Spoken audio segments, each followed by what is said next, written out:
Hello friends, स्वागत है आप सभी का हमारे चैनल चलो फिल्म सिने में। आज हम एक्सप्लेन करने जा रहे हैं 2021 में आई टाइम टू हंट को। ये कोरियन हाइस्ट मूवी है और बहुत ही अच्छी है। और अगर आपको एनिमेटेड मूवीज और एनिमेस का एक्सप्लेन सुनना पसंद है तो मेरा एक दूसरा चैनल है चलो फिल्म सुने एनिमेटेड एक्सप्लेन। तो प्लीज़ मेरे उस चैनल को एक बार विजिट कीजिए और अगर आपको पसंद आता है तो फिर सब्सक्राइब कीजिए। तो let's roll up the intro और चलो फिल्म सुने। तो कहानी शुरू होती है की हुन और जैंगो नाम के दो लड़कों से, जो कि अपने दोस्त जिसका नाम होता है जुनसोक उसको लेने के लिए जा रहे होते हैं। जुनसोक 3 साल से जेल में होता है क्योंकि 3 साल पहले इन तीनों ने मिलकर के एक ज्वेलरी शॉप में चोरी करने की कोशिश करी थी, जिसमें कि जुनसोक पकड़ा गया था। और अब जब वो 3 साल बाद वापस छूटता है तो इस वक्त में कोरिया में काफी सारे दंगे चल रहे होते हैं और यहाँ पर उन्होंने जितने भी पैसे चुराए थे उसमें से सिर्फ $2000 ही बचे होते हैं। ये सुन करके जुनसोक को झटका लगता है क्योंकि जेल में उसके कुछ दोस्त बन गए थे और उसके दोस्तों ने उससे ये बोला था कि अगर वो $2 लाख ले आए तो फिर वो उसे कोरिया से निकाल करके एक ऐसे आइलैंड पर लेकर के जाएंगे जो कि बिल्कुल हवाई की तरह लगता है। जुनसोक का बचपन से सपना होता है कि वो हवाई में जाए और वहीं पर जाकर के एक शांति की जिंदगी जिए, क्योंकि यही सपना उसकी माँ ने उसे दिखाया था।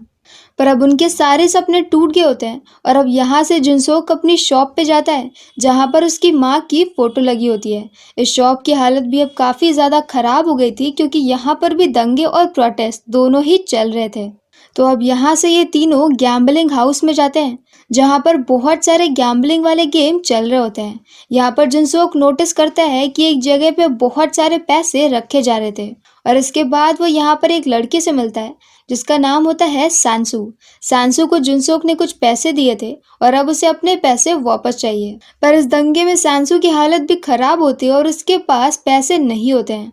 उसे जुनसोक को $10,000 देने थे पर उसके पास इतने भी पैसे नहीं होते हैं और ये पैसे जुनसोक ने उसे तब दिए थे जब सांसू की माँ की हालत खराब थी और उन्हें हॉस्पिटलाइज करना पड़ गया था। जुनसोक को भी अच्छे से पता होता है कि सांसू पैसे तो नहीं दे सकता पर वो उसके लिए कोई दूसरा काम कर सकता है। जुनसोक उसे बोलता है कि वो गैम्बलिंग हाउस में चोरी करने की प्लानिंग कर रहा है और उसके लिए उसे सांसू की हेल्प चाहिए क्योंकि सांसू गैम्बलिंग हाउस में ही काम करता है। सांसू के पास ना बोलने का तो कोई चारा था ही नहीं, इसीलिए वो मान जाता है। पर यहाँ पर कीहुन नहीं मानता है। उसे ऐसा लगता है कि गैम्बलिंग हाउस गैंगस्टर से जुड़ा हुआ है और इसीलिए वहाँ पर चोरी करना उनकी लाइफ के लिए बहुत ज़्यादा डेंजरस हो जाएगा। और कीहुन को मरना नहीं होता है। वो उसे कहता है कि हम जाकर के किसी बैंक को ही लूट लेते हैं। तो जुनसोक उसे बोलता है कि बैंक को लूटेंगे तो पीछे पुलिस पड़ेगी और गैंगस्टर्स को लूटेंगे तो सारे पैसे इल्लीगल होंगे, तो कोई भी पीछे नहीं आएगा। कीहुन का बिल्कुल भी मन नहीं होता है। तब यहाँ पर जैंगो उसे याद दिलाता है कि 3 साल पहले ज्वेलरी वाले शॉप की चोरी में जुनसोक इसीलिए पकड़ा गया था क्योंकि वो उन दोनों को बचाना चाहता था और अब वो दोनों ही जुनसोक के कर्जदार हैं, इसीलिए वो दोनों भी मान जाते हैं। और अब यहाँ से इनकी प्लानिंग शुरू हो जाती है। ये लोग जा करके बिल्डिंग के आसपास की फोटोज क्लिक करते हैं, कहाँ पर कितने कैमराज है ये सब देखते हैं और वहाँ पर अलार्म बजने के बाद गुंडे कितने मिनट में बिल्डिंग में पहुंच जाएंगे ये भी देखते हैं। पूरा कैलकुलेट करके उन्हें समझ में आता है कि उनके पास अंदर जा करके चोरी करके बाहर आने के लिए सिर्फ 5 मिनट ही मिलेंगे। और जुनसोक यहाँ पे कहता है कि हम नीचे से नहीं जा सकते क्योंकि सिर्फ एक ही एंट्रेंस है, पर हम छत से जा सकते हैं और किसी को भी उम्मीद नहीं होगी कि चोरी करने वाले छत से आएंगे।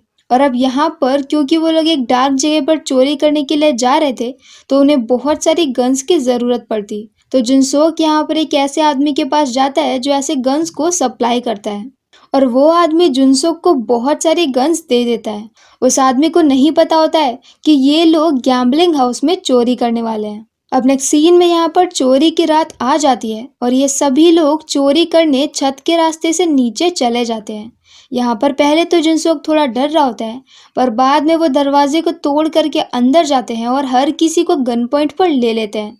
यहाँ पर गार्ड्स भी होते हैं तो वो सबके हाथ को बांध देते हैं। अब जुंगसू अंदर जाता है और अंदर खड़ी लड़की को बोल देता है कि सारे पैसे वो वॉल्ट से निकाल करके बैग में डाल दे। पर अब तक लड़की ने अलार्म ट्रिगर कर दिया था और अब उनके पास बहुत ही कम वक्त होता है और वो लड़की पैसे बहुत धीरे धीरे डाल रही थी। अब इस सारे चक्कर में उन्हें काफी ज्यादा लेट हो जाती है और जब वो लोग पैसे लेकर के वहां से भागते हैं तब तक वहां पर गुंडे आना शुरू हो जाते हैं। उनसे बचने के लिए वो लोग बचते बचाते दूसरे रास्ते से भाग जाते हैं और जैसे तैसे करके अपनी कार तक पहुंचते हैं और वहां से निकल जाते हैं। एक जगह पर आने पर सब जैंगो से पूछते हैं कि उसने हार्ड ड्राइव को निकाल लिया था या फिर नहीं, क्योंकि अंदर जितने भी कैमरा थे उनमें बनी हुई वीडियो हार्ड ड्राइव में ही सेव होगी। तो यहाँ पर जुंगो उन्हें वो हार्ड ड्राइव दिखा देता है और अब ये सभी लोग इतनी बड़ी चोरी की खुशी मनाने लगते हैं। एक किलर होता है जिसका नाम होता है हैंस। हैंस को यहाँ पर उसी गैम्बलिंग हाउस के ओनर का कॉल आता है और वो उसे बताता है कि वो जो हार्ड ड्राइव लेकर के गए हैं उसमें बहुत सारे बड़े बड़े आदमियों से मीटिंग की वीडियोज हैं और अगर वो लीक हो गई तो उनके लिए प्रॉब्लम हो जाएगी। साथ में वो जो पैसे उन्होंने निकाले थे वो कुछ खास नहीं थे। वो लोग मेन वॉल्ट तक नहीं पहुंचे थे और उन्होंने बाहर के ही सारे पैसे लिए थे, तो पैसों से कुछ फर्क नहीं पड़ता। पर वो हार्ड ड्राइव लेकर के गए हैं जो कि जरूरी है और अब यहाँ से ये किलर इन चारों के पीछे लग जाता है। अब नेक्स्ट सीन में हम इन चारों को देखते हैं जहाँ पे जंसोक सैंसू को उसके हिस्से के पैसे दे देता है। वो उससे साथ में चलने के लिए भी कहता है, तो सैंसू उससे बोलता है कि अगर वो आज जॉब पर नहीं गया तो सबसे पहला सस्पेक्ट वही बनेगा, क्योंकि इससे पहले भी उसने चोरी करने के लिए एक दिन के काम की छुट्टी ली थी। तो अब ये बाकी बच्चे तीनों वहां से कार से निकल जाते हैं।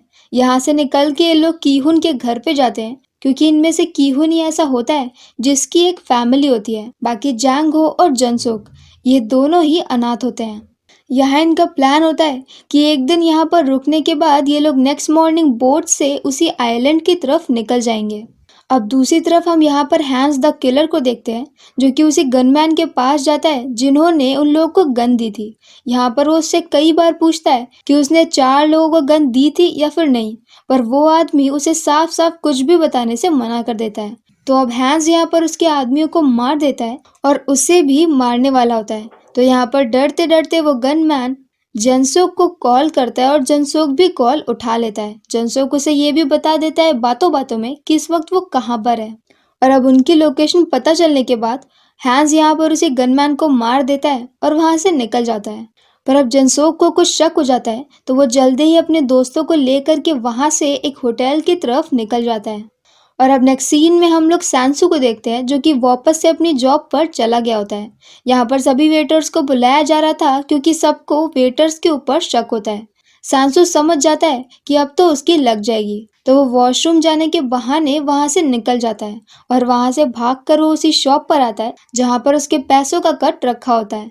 यहाँ जैसे ही वो अपने पैसे उठाता है तो पीछे हैंस बैठा होता है और हैंस उसे वहीं पर मार देता है। होटल में जंसुक को ऐसा ही एक बुरा सपना आता है जिसमें कि सैंसू की डेथ हो गई थी। ये देख करके वो परेशान हो जाता है और वहां से बाहर निकल जाता है। वहां से जा करके वो बार के काउंटर पर बैठा ही होता है कि तभी वो सैंसू को कॉल करता है, तो उसे फोन की रिंग अपने पास में ही सुनाई देती है और वो सामने देखता है तो वहां पर डार्क में एक आदमी बैठा होता है। जंसोक समझ जाता है कि अब उनकी जान खतरे में है और वो तुरंत ही वहां से अपने रूम की तरफ भागता है। अपने दोनों साथियों को लेता है और कार पार्किंग के पास जाकर के अपनी कार के अंदर बैठ जाता है। यहाँ पर वो लोग बुलेट प्रूफ जैकेट भी पहन लेते हैं, लेकिन यहाँ पर उनकी कार स्टार्ट नहीं होती है क्योंकि हैंस ने उनकी कार में कुछ प्रॉब्लम कर दी थी। तो वो लोग जल्दी से निकलते हैं और दूसरी कार में बैठ जाते हैं और जैसे तैसे कार स्टार्ट करके आगे ही बढ़ते हैं कि तभी वहां पर हैंस आ जाता है और सबके ऊपर फायरिंग शुरू कर देता है। इस फायरिंग में जैंगो के शोल्डर पे बुलेट लग जाती है और उनकी कार एक जगह जाकर के टकरा जाती है। और अब यहाँ पर हैंस जंसोक को बाहर निकालता है क्योंकि कीहुन तो अंदर ही बेहोश हो गया था। जंसोक बहुत ज्यादा डर चुका था और उसकी आंखें बंद होती हैं। वो अपनी मौत का सामना भी नहीं कर पाता है और उसने आंखें बंद करके रखी होती हैं। लेकिन इसके बाद हैंस को दिखता है कि जंसोक बहुत ज्यादा डरा हुआ है और अब उसे मजा आ रहा होता है इस खेल में, इसीलिए वो जंसोक को 5 मिनट का टाइम देता है। वो उसे बोलता है कि उसके पास 5 मिनट्स हैं और वो भाग सकता है तो भाग ले। अब जंसोक यहाँ पर जल्दी से कार को लेता है और हॉस्पिटल की तरफ भगा देता है। वो लोग हॉस्पिटल में जाकर के जैंगो की सर्जरी करवाते हैं और अब ये सारी बातें जंसोक कीहुन को बताता है। तो कीहुन उसे बोलता है कि हम लोग दूसरे शहर में आ चुके हैं और यहाँ पर वो किलर नहीं आएगा और जैंगो की तबीयत खराब है तो हमें यहीं पर रुकना पड़ेगा और हम नेक्स्ट मॉर्निंग यहाँ से निकल जाएंगे। रात में क्यूहन तो सो जाता है, पर जनसोक जो कि काफ़ी ज़्यादा डरा हुआ होता है, वो वहीं पर नज़र रखता है और थोड़ी ही देर में उसे दिखता है कि वो किलर वहां तक पहुंच गया है। तो अब वो जल्दी से अपने दोनों दोस्तों को लेता है और वहां से भागने की कोशिश करता है। इस कोशिश में किलर उन्हें देख लेता है और उनके ऊपर फायरिंग भी करता है, पर फिर भी वो लोग बचते बचाते कार तक पहुंच जाते हैं और अब वो लोग उसी कार में जाकर के बैठ जाते हैं जिस कार से वो किलर उनके पास तक आया होता है। पर उन्हें झटका लगता है क्योंकि ये कार एक कॉप की होती है, पर फिर भी वो लोग कार स्टार्ट करके भाग लेते हैं। अब यहाँ पर उन्हें किलर का कॉल आता है। जनसुक उसे बोलता है कि जो भी पैसे उसने चुराए हैं वो सारे पैसे वापस कर देगा, और वो तो एक कॉप है क्योंकि उसके पास एक कॉप की कार होती है, तो वो उसके पीछे क्यों पड़ा है। और वो लोग आज ही जाकर के पुलिस के सामने सरेंडर कर देंगे ताकि जेल में वो लोग सेफ रहें। पर अब यहाँ पर हैंस उन्हें बोलता है कि वो जो भी काम स्टार्ट करता है उसे खत्म भी करता है। वो लोग चाहे यहाँ से कितना भी भाग ले, वो कभी भी उससे बच के नहीं जा सकते। वो लोग जेल में जाए या फिर कहीं भी जाए, कुछ भी फर्क नहीं पड़ेगा। जनसोक समझ जाता है कि पुलिस के पास जाना इस पूरी प्रॉब्लम का सोल्यूशन नहीं होगा, तो वो पुलिस के पास जाने का आइडिया कैंसिल करता है और वहां से भाग करके एक अबैंडन जगह पर आ जाता है। यहाँ पर आकर के वो अपने उसी दोस्त को कॉल करता है जो कि उन्हें आइलैंड पर ले जाने वाला था। वो उन्हें बोलता है कि वो जल्दी से जल्दी करे, फिर भी अगली सुबह तक ही आ पाएगा और एक रात उन्हें वहीं पर रुकना पड़ेगा। तो वो लोग एक बिल्डिंग के अंदर चले जाते हैं जहाँ पर जनसोक अभी भी डरा हुआ होता है। और अब हम नेक्स्ट सीन में उसी गनमैन के भाई को देखते हैं, जिसे कि जब पता चलता है कि उसके भाई की डेथ हो गई है तो वो काफ़ी ज़्यादा नाराज़ होता है। उसे ये भी पता चल जाता है कि ये काम हैंस का है, जो कि एक किलर है।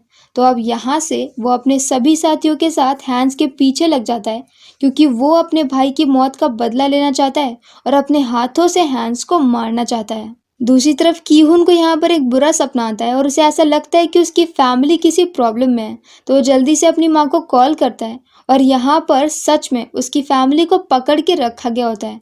उसकी माँ बहुत ज़्यादा परेशान होती है और वो समझ जाता है कि कुछ तो गड़बड़ है। हालांकि वो सामने से ऐसा कुछ शो नहीं करती है और उसे बोलती है कि वो जहाँ भी जा रहा है चला जाए और वहाँ पर सेफ रहे। पर अब कीहुन यहाँ पर जल्दी से एक गन को लेता है और अपने घर की तरफ को भागने लगता है। रास्ते में उसे जनसोक भी मिलता है जो कि बिल्डिंग के नीचे बैठा होता है, पर यहाँ पर कीहुन उसे कुछ भी नहीं बताता है और ऐसे बिहेव करता है जैसे कि वो नॉर्मल है और ये कहता है कि अब वो अपनी फैमिली के पास जाना चाहता है और वो यहाँ से आगे कंटिन्यू नहीं करेगा और वहाँ से निकल जाता है। अब रात में यहाँ पर एक बार फिर से किलर पहुंच चुका होता है और अब जंगहो और जनसोक ये दोनों ही अलग अलग डायरेक्शन में भाग रहे होते हैं। थोड़ी देर बाद ये लोग आपस में ही मिल जाते हैं और थोड़ी बहुत फायरिंग के बाद ये लोग एक कार के पीछे छिप जाते हैं। जनसोक बोलता है कि एक जगह पे रहने में फायदा नहीं है क्योंकि इस तरह से वो एक साथ दो लोग को पकड़ लेगा। ऐसा बोल करके जनसोक अलग जाकर के खड़ा हो जाता है। यहाँ से वो लोग किलर के ऊपर फायरिंग करते हैं, पर क्योंकि उन सभी का निशाना कच्चा होता है तो किलर को कुछ भी नहीं हो रहा होता है। पर अब ऐसे ही एक बुलेट जनसोक को लग जाती है और वो गिर जाता है, पर क्योंकि उसने बुलेट प्रूफ जैकेट पहना होता है तो इससे उसे कुछ खास चोट नहीं लगती है। पर ये देखने के बाद जंगहो को बहुत ज्यादा गुस्सा आता है और वो गुस्से में सामने निकल करके फायरिंग करने लगता है। किलर के पास अच्छा मौका होता है और वो जंगहो को कई बार शूट करता है। ये देख करके अब जनसुक को भी गुस्सा आता है और वो जैसे तैसे जंगहो को कवर देते हुए उसे ले करके एक बिल्डिंग के अंदर आता है। यहाँ पर जंगहो को बुलेट लग चुकी होती है और अब यहाँ पर उसकी डेथ हो जाती है। ये देख करके जनसोक को बहुत गुस्सा आता है और अब वो गन को लेता है और पूरी हिम्मत के साथ किलर के ऊपर फायरिंग शुरू कर देता है। पर अब किलर उसे भी शूट कर देता है और जनसोक यहाँ पर जमीन पर गिर जाता है। अब किलर उसके सामने आता है और इस बार जनसोक की आंखें खुली थी। वो अपनी मौत को सामने से फेस कर रहा था और उसकी आंखों में डर नहीं होता है और उसे पता था कि उसका आखिरी वक्त आ चुका है। यहाँ पर किलर भी उसे शूट ही करने वाला था कि तभी वहाँ पर गनमैन का भाई आ जाता है। उसके साथ उसकी पूरी एक टीम होती है और वो सभी लोग किलर के ऊपर अटैक कर देते हैं और वो लोग किलर को लगातार बहुत सारी बुलेट्स मारते हैं और इतने सारी बुलेट खाने के बाद किलर पानी में गिर जाता है। और अब हम नेक्स्ट सीन में जनसोक को देखते हैं जो कि नेक्स्ट मॉर्निंग बोट से उसे आइलैंड की तरफ जा रहा होता है। वो यहाँ पर जाना तो नहीं चाहता था, पर मरते वक्त जंगहो ने उसे बोला था कि चाहे कुछ भी हो जाए, अगर वो जिंदा बचा तो नेक्स्ट मॉर्निंग उस आइलैंड पर ज़रूर जाएगा और अपनी नई लाइफ स्टार्ट करेगा। यहाँ आइलैंड पे जंसोक का एक घर भी हो जाता है और वो एक शॉप भी खोल लेता है। पर अभी भी वो अपने दोस्तों को बहुत ज़्यादा मिस करता है और साथ ही में वो फायरिंग की प्रैक्टिस भी कर रहा होता है और अब उसका निशाना बिल्कुल परफेक्ट हो जाता है। यहाँ पर एक आदमी उससे मिलने आता है और वो उसे बताता है कि हैंस पानी से बच कर के निकल गया और वो अभी भी जिंदा है। बाद में उसने गनमैन के भाई को भी पुलिस से पकड़वा दिया और उसके अगेंस्ट सारे सबूत पुलिस को दे दिए, क्योंकि किलर हैंस की पुलिस में काफी अच्छी पहुंच होती है और उसका बहुत अच्छा पावर होता है। और वो अभी भी जंसोक की तलाश कर रहा है, क्योंकि वो जिस काम को शुरू करता है उसे खत्म भी करता है। और अब हम नेक्स्ट सीन में जंसोक को उसकी शॉप पे देखते हैं, जहाँ पर वो साइकिल्स को ठीक करता है। तभी यहाँ पर उसके सामने कीहुन आता है, पर असल में ये बस उसकी एक इमेजिनेशन होती है, क्योंकि रियल में कीहुन जिंदा है या फिर मर गया ये बात जंसोक को नहीं पता होती है और उसके अंदर इतनी हिम्मत भी नहीं होती है कि वो ये बात पता करे।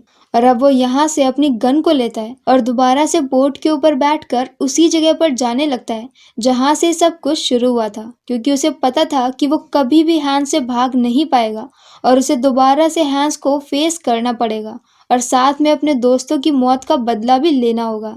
और ये मूवी इसी पॉइंट पे एंड हो जाती है। वैसे तो डायरेक्टर्स ने बोला है कि शायद इसका सेकंड पार्ट नहीं आएगा, पर मैं चाहती हूँ कि इसका सेकंड पार्ट ज़रूर आए। और अगर आप भी ऐसा चाहते हैं तो फिर कमेंट सेक्शन में कमेंट करके बता दीजिएगा। तो अगर आपको मेरी वीडियो अच्छी लगी हो तो प्लीज़ हमारे चैनल को लाइक करें, शेयर करें और सब्सक्राइब करें। तो मिलते हैं नेक्स्ट वीडियो के साथ। Bye bye.